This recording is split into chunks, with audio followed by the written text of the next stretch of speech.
วันนี้ครับวันนี้เราทำการอัดเฟืองไม้นะครับเฟืองไม้มันสึกนะครับเฟืองไม้มันสั่นการอัดโดยใช้ซีแคมตัวนี้นะครับ เราผลิตขึ้นมาเองนะครับทำไมวะเรามีไว้ไม่ได้เหรอ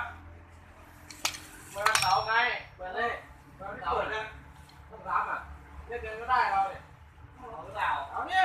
เล่นก็ได้ตัวแรกติดคู่ละ100เล่นนะ20 บาทพอเอาเล่นคู่ละ20นี่แหละ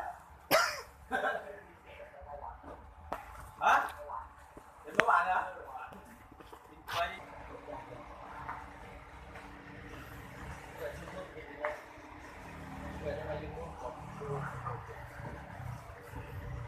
นี่ครับเฟืองเราอัดออกมาแล้วนะครับ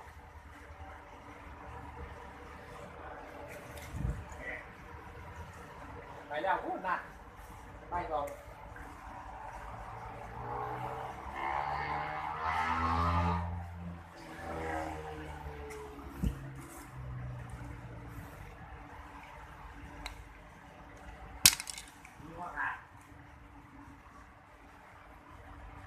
แล้วเดี๋ยวพวกนี้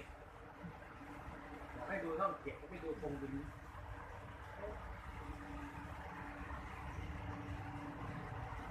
เฟืองมันจะสึกๆนะครับ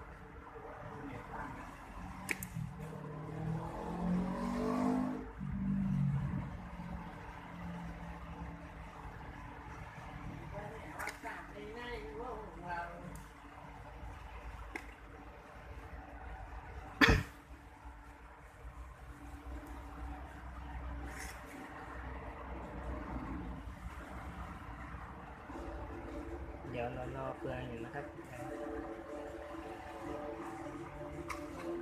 อันนี้ถ้าใช้ไปนานจะเริ่มเกาะนะครับทำให้เฟืองไม้มันสั่น